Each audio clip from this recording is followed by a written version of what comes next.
we need to talk about one of the most pivotal and important moments in Australian railway history. On the 18th of January 1977, Granville. In 1977, what had happened, it was probably the low point of Australian railways.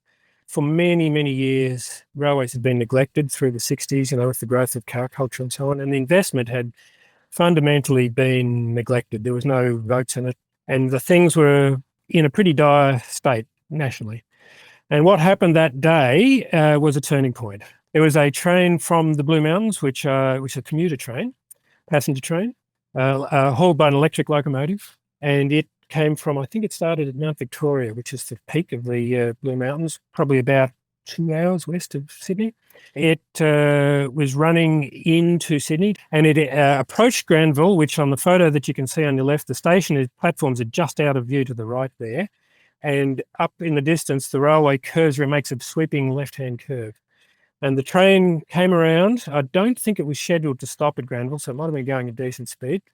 And it was negotiating that left-hand corner, and it jumped the tracks.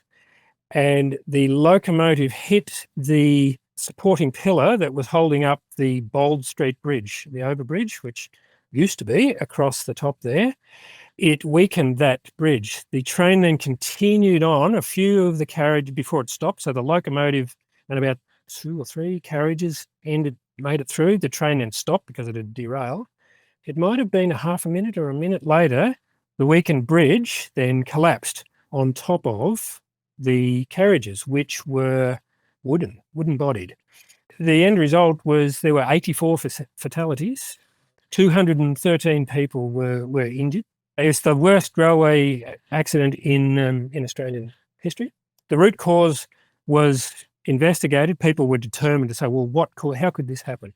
And the root cause was found to be underinvestment, cutting corners, and putting up with things that were unsafe.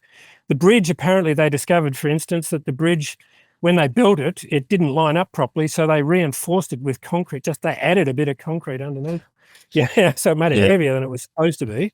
Carriages, obviously, wooden-bodied, way too old.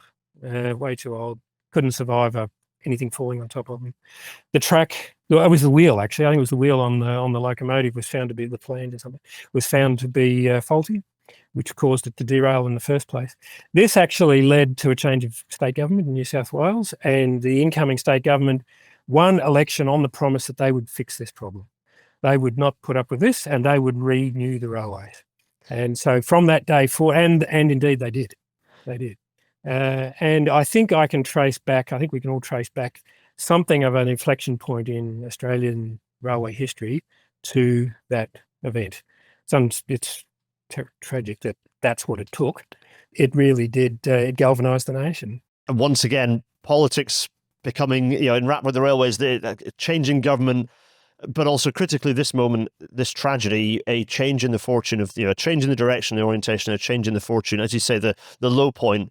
But if it's a low point, it means that things got better after this point, which is really key. From Granville, we get another tale emerges, right? We come back to the XPT, which is so strange seeing this thing. Firstly, with its additional skirt.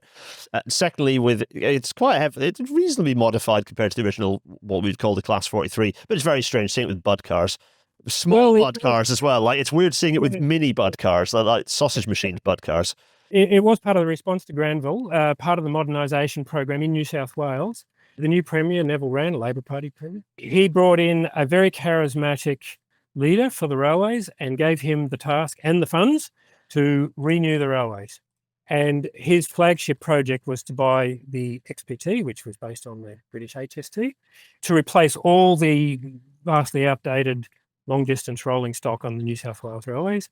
And he did that from 1981. The first cars hit the test tracks and they entered public service in 1982 on the Sydney to Dubbo route. And they were very, very, very well received. Today they operate still on the Sydney to Dubbo route, which you can see on the little map down the bottom. Those are the routes that it covers. Sydney is at the junction of the 3 red lines there, which are the XPT routes. Sydney to Dubbo, which is in central west in New South Wales, it does a daily out and back from Sydney there. From Sydney up north to Brisbane, 3 trains a day up there, but the other 2 don't go all the way to Brisbane. They just stay within New South Wales. And then there are 2 trains a day between Sydney and Melbourne down to south. The one is in daytime, one is overnight. And it does have sleeping cars, and I can thoroughly recommend a trip on the XPT sleeping car. It's an excellent trip, I must say. Better than I expected it to be.